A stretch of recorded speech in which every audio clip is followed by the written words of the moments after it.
There's an aspect of this overthinking conversation that I want to get your thoughts on.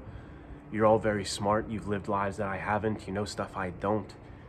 So I like to read your comments, see what you guys think. But I was I was wondering about those times where the issue isn't necessarily, oh, I'm thinking too much, but the issue is I'm applying thought to an area where thought's not best applied, where it's the wrong tool for the job, trying to measure the temperature with a ruler kind of situation. Because there are certain things that we like to ruminate on and think about that are obviously just going to end us up in a loop, where thinking isn't going to do much help, you know what I mean? But we do it. You can think of some of those examples. Like I think of all the time worrying about stupid stuff you've done in the past. I'm like, oh, I should have done that differently. Like, what if they took that the wrong way? What if they think this or that? It's like, dude, you can't think your way into changing someone's perception. So there's certain times where thought isn't best. You have to decide, is this something with an actionable solution that I can work with, or is this one of those mysteries of life? Right? Because like what are we aiming at? What are we trying to get to with this overthinking, with the thinking all the time? You can't shut your brain off. It's like we're trying to think some kind of certainty is going to come through, some kind of clarity is going to, oh, it makes sense now. But like, dude, uncertainty is one of the core fundamental aspects of existence. You can't get rid of it. You can't root it out. And even let's say, hypothetically, right? Let's say that you can think your way into perfect clarity on something. Well, the world is still built on massive uncertainty, and you can't predict all the variables and other people's actions and this and that. So like, just have the existential courage to let go of what you need to let go of, and to make the steps and take the corrective action to take action on what can have action attached to it, those things that can be thought through and pushed forward.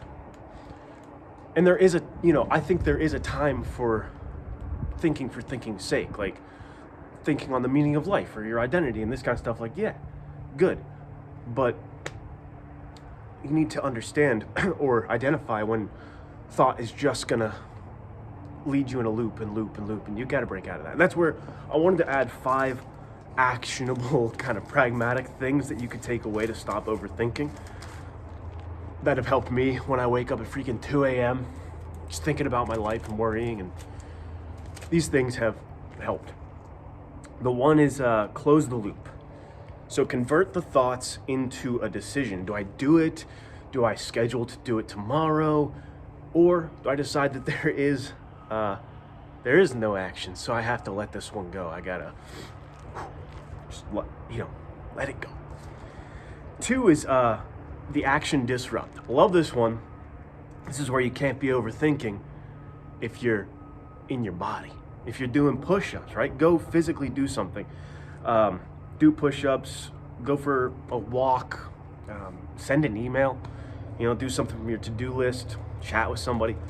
If you get, I think they call it getting below the neck. Is that what they call it? That's always good.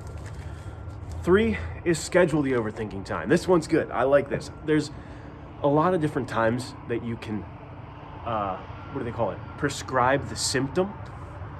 And one that I think is most effective is the overthinking. So you bottle it up. You schedule a time. I'm going to overthink right here in the day. That's my time period. I'm going to really go to town. Because like I said, there is a use for thinking for thinking's sake and just getting clarity. That's good. But you don't want it to spread everywhere like a poison throughout your whole day and life, and you're up at 2 a.m. like me, overthinking. Like, you set a time to think about it, and then you just say, okay, I'm done for now. Like, I will come back to this. I'm just postponing my thinking about it, but I will get to it. 4 is ask, what now? That's a great question to kind of close loop as well. Is instead of being like, why? Because why is a good question to really explore. But if you want to shut this thing down, say, what now then? What now? It ends the endless loop, and it's a good replacer of why, so that you can say, Again, back to the, is this actionable? Can I do something here? What am I gonna do with this? This is what I'm gonna do with this. And then 5 is get it out or you'll choke. You know, you gotta talk about it to somebody else, or record yourself talking about it, rambling, you know, to record a ramble, or write it down, purge it. It's like a poison, it's like a super tangled web. Whatever kind of metaphor you want to think about, you gotta get it out so that you can see it and look at it more clearly, because then it's like you're the captain or the commander, and you're overlooking the battlefield and the enemy's location. You got all the enemy's information, and now you can make strategic choices. If not, you're just working on fragments and little sporadic anxieties and stresses here and there, and oh no, why did I say that, this.